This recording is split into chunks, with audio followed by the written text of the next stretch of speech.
आगे बढ़ते हैं, कोतमा सीट पर आएंगे, सीधे बात करूंगी विजय। भारतीय जनता पार्टी ने दिलीप जायसवाल को मैदान में उतारा है और कहा जाता है कि पिछला चुनाव हारने के बाद भी लगातार क्षेत्र में सक्रिय थे और संगठन में इनकी पकड़ बहुत अच्छी है।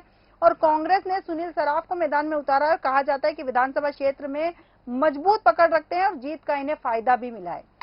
देखिए, पूरे शहडोल संभाग में अनूपपुर की 3 सीट, शहडोल की 3 सीट, उमरिया की 2 सीट, ये मिलाकर के जितनी सीटें होती है ना, उनमें सिर्फ अकेली एक सीट है जो ये जनरल सीट हुई है। 2008 में ये सीट सामान्य हुई है जी। इसके पहले ये सीट जो थी ना आरक्षित थी जी। और आरक्षित होने के कारण यहाँ पर कांग्रेस पार्टी को फायदा मिला। कांग्रेस पार्टी यहाँ पर 1957 से लेकर के 2018 तक 9 बार यहाँ पर कांग्रेस पार्टी जीती जी। और उसी का बैकअप मुझे लगता है कि यहाँ पर सुनील सराफ को एक मनोज अग्रवाल को पहले टिकट दी थी, मनोज अग्रवाल विधायक रहे, बाद में टिकट काटकर कांग्रेस ने यहाँ सुनील सराफ को दे दी।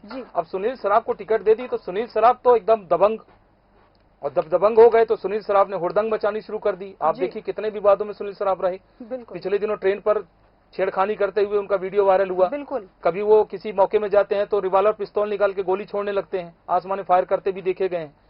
तो मुझे लगता है एक संयम, एक विधायक की जो गरिमा होती है ना, वो गरिमा का ख्याल विधायकों को रखना चाहिए। आप एक जनप्रतिनिधि हो, आपके एटीट्यूड, आपके शालीनता, आपके इम्पैक्ट पड़ता है। बिल्कुल। दिलीप जायसवाल को भारतीय जनता पार्टी, दिलीप जायसवाल भी यहाँ से एक बार विधायक रह चुके हैं।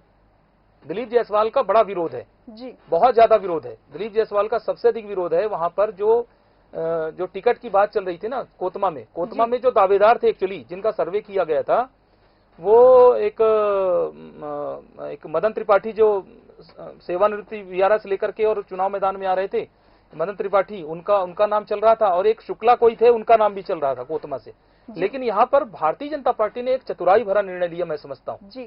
भारतीय जनता पार्टी ने ये जो झगड़ा हो रहा था, इन झगड़ों के बीच में दिलीप जायसवाल को भारतीय जनता पार्टी ने भेज करके सुनील जायसवाल के लिए काफी बड़ी मुश्किलें खड़ी कर दी हैं। आसान नहीं है सुनील बाबू इस बार चुनाव के लिए। इस बार जो चुनाव है ना, इस बार आपको चुनाव में दिलीप जायसवाल जो आए हुए हैं, मुझे लगता है दिलीप जायसवाल इस बार वहां पर दांत खट्टे करने वाले होंगे। बिल्कुल बिल्कुल, जैसा कि आपने कहा कि कोतमा सीट पर दिलीप जायसवाल सुनील सराफ के दांत खट्टे करने वाले होंगे। देखना दिलचस्प होगा कि यहाँ से जनता किसे मौका देती है। हालांकि जैसा कि आपने बताया कि सुनील सराफ लगातार विवादों में भी रहे और जैसी चीजें उन्होंने की है, अब जनता उन्हें आशीर्वाद देती है नहीं देती है तो जनता पर निर्भर करता है।